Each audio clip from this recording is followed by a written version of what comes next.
Try to get him out of that spot. He had me in the pole. Got him out. Mike, you wouldn't catch the first flounder in about 2 minutes, would you? He looks decent. It looks like he's a nice fish. Nice fish. Nice fish. I mean, real nice fish. Good. You gotta need a bigger net, boy. Good. No, that's a nice one. Told you he felt nice. There he is. How about that citation? How would you like him in the tournament Saturday? That's a 9-pounder to 10-pounder. 9 pounds probably right there. See where that hook? I give it to him about 10 to 15 seconds and barely have him hooked. They'll grab the bait and lock them jaws down tight. And if you don't set that hook, you'll have him on and he'll be pulling. You think you'll have him hooked.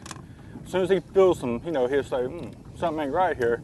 He'll open his mouth up as wide as he can and shake that head, throw your bait right out. So that's why you want to set the hook. Set the hook, get that hook set. That ain't no bad one there, is it? I'll tell you what, he'll win any tournament.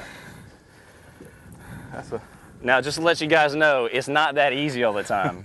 That's only the second big one we've had in quite a few weeks this season, but typically a big one around here is what, 4 or 5 pounds? You see these teeth, how they face in the mouth? These fish will lock that mouth down, and they'll lock down on your leader, the whole fish and everything. And you go and, if you don't set that hook, get that hook set in him, he'll just swim along just like that, locked down. When he feels like something's not right, he'll open that mouth up that wide, shake his head 2 or 3 times and spit your whole bait out. And most of the time these teeth will, they'll scale your mullet for you. And that's where everybody gets the feeling that a flounder likes to scale the mullet. He'll play with it, roll it in his mouth and scale them out. No. That flounder scales the mullet when you pull that fish through them teeth. You just barely had him right there. Had him just like that. And when I pulled it to set the hook, it pulled it right out and scaled him. And that's where you get the theory of scaling a mullet. That's what they do. We're still working these boat docks where Mike caught that big flounder, but the current's picked up now. And it's probably coming through about 2 knots or so through here, but we're slowing the drift down just a little bit with the trolling motor. That's allowing us to just cast up current and let our baits kind of come back to us with the current, but work it slowly. Right now the tide and the wind are coming together. If we shut the trolling motor off, we're probably going to drift so fast it'd be hard to keep a bait on the bottom in this particular channel. You want to cast up and let that bait get down on the bottom. You'll feel it hit the bottom, and you want to see how I'm easing up, keeping that slack out. Keep a feel on the line so you'll feel one if one hits it. You don't want to let it go slack. You want to keep just a little bit of pressure and let that current bump it right across the bottom, real lightly. There again, lightweight. So we've got a 2-knot current at least, 2 or 3 knot current, and we've got a 1/2 ounce weight at the most? Half ounce. 1/2 ounce weight on both of ours, and we're tending bottom the entire time.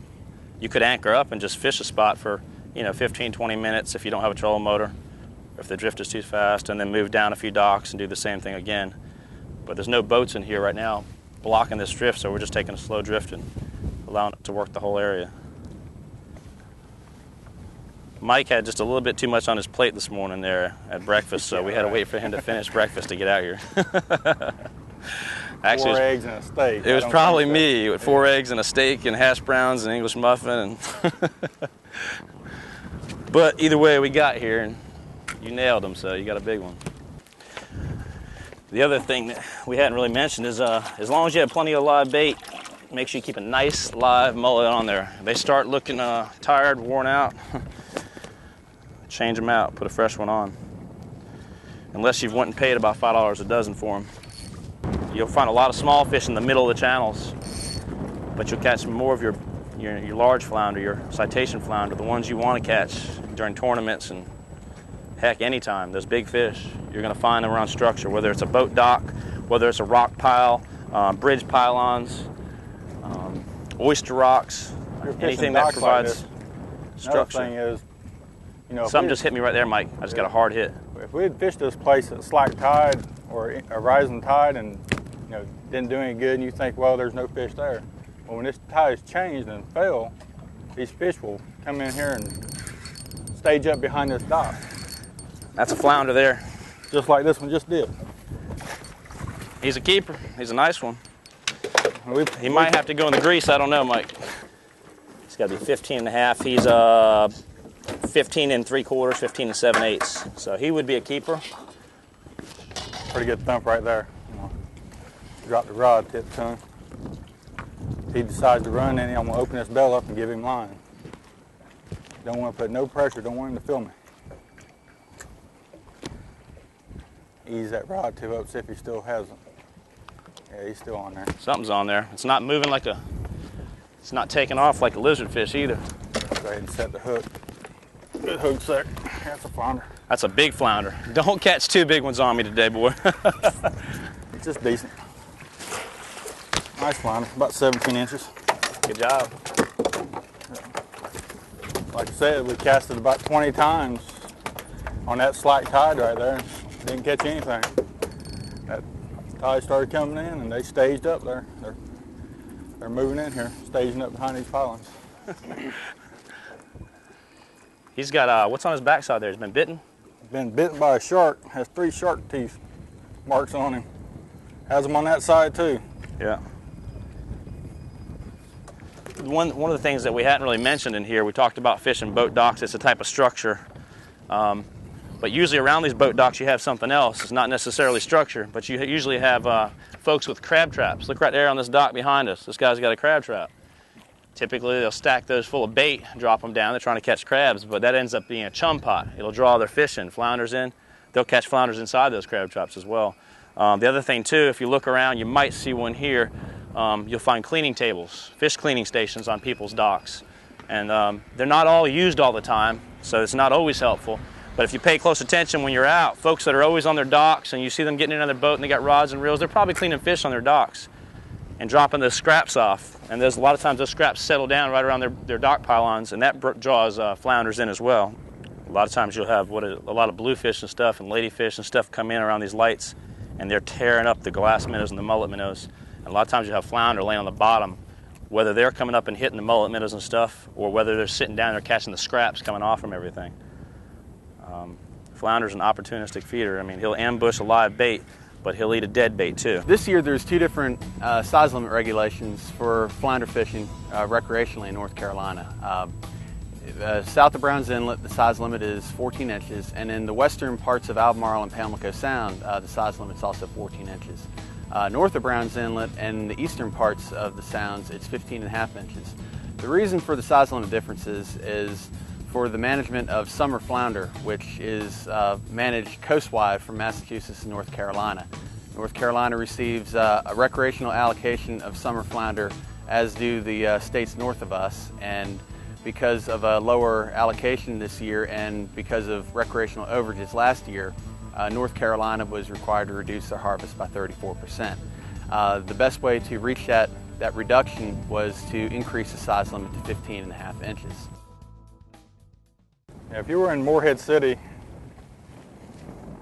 wanting to fish the same way, I'd fish around, well, both Morehead City and Beaufort waterfronts. Yeah, what, Taylor's Creek? Taylor's Creek, the docks, the port, or off the seawall.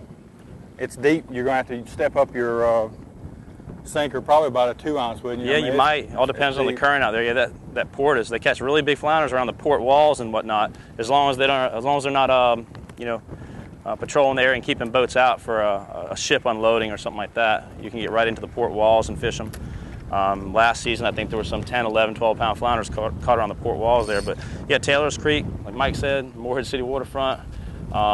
Around the bridge pylons, they do really well around those bridges where there's, what happens is the current, as it drops out or comes in, it digs out, eats out a place on the bottom, on the last pylon, actually around all the pylons, but on the last pylon on either side, whether it's falling tide or rising tide, and those locations, those pockets form. Be a little bit deeper around the back side of the pylon than it is in the front side or away from the pylons. And those locations, those flounders will lay in those depressions around those bridge pylons. Anyway, we're moving along. We're still, targeting some boat docks right now. We've kind of got a really strong current and we've got a really strong wind, so it might, hamper your ability to fish some places, but you can still work the ICW. A along boat docks for flounders. We're looking for structure. You know, the dock itself is structure, but all along the ICW you'll have folks that have put you know, rock out to make a wall versus putting a seawall out. They've created one out of rock, and a lot of that stuff gets dropped out in the water too. And all down the ICW you'll find sections like this along people's shorelines.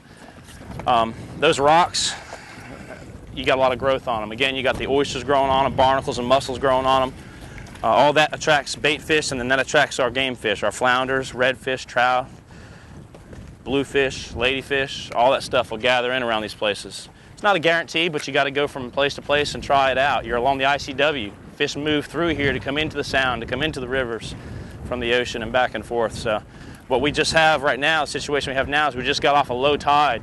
So low tide, falling tide, we got a lot of creek mouths along the ICW here, and we have structure like we're talking about. So all the bait coming out of the creeks, if there's any fish that might have come out of those creeks as well, or any fish in the ICW that will pull into those areas to feed on those shrimp and mullet and shad coming out, that's the situation we're sitting on right now. Tide just turned about an hour ago, and the tide's rising back up, but we're hoping that maybe we'd have some flounders and maybe some redfish too laying in these places right now. This particular spot is a little bit shallower than where we've been fishing, so I scaled down. This is about a 1/4 ounce. Yeah, this is probably 4 or 5 foot of water around here. That's Less tide, shallower water, scale down. Doesn't take as much weight. So you scale down your weights, you won't hang the bottom up as much. There's a lot of hangs around here. A lot of hangs, a lot of boulders down there. Anything on it? Feels like something. Yeah. There you go. Oh, yeah.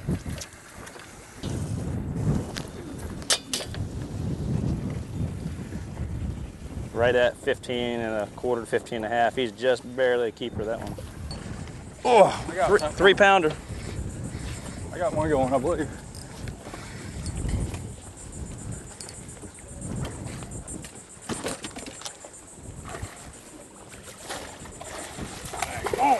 Bigger net, getting a bigger net tomorrow. Nice. Two. Good solid 4 pounder. There we go.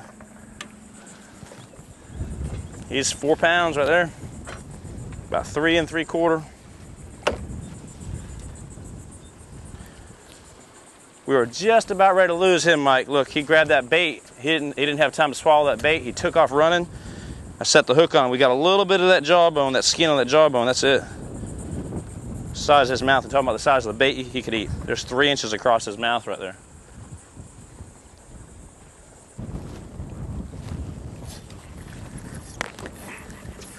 There he is.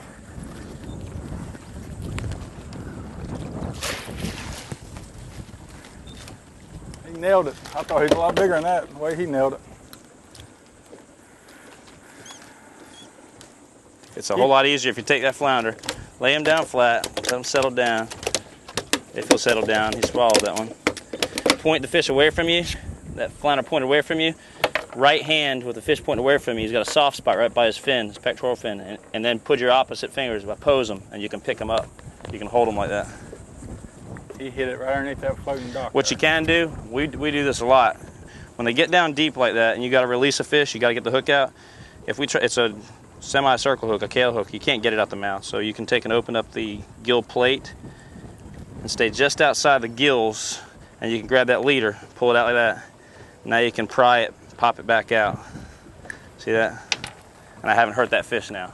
I can release that fish if I have to. Most folks, it gets down in there and they're going to try to yank it out because they don't want to lose their hook. And you're going to kill the fish definitely. If he's a keeper, fine, he's going to go in ice. But if he's a short fish, you've just killed a fish for no reason. So pull it out the gill plate, and just pop it out, and you'll get it right back out the mouth.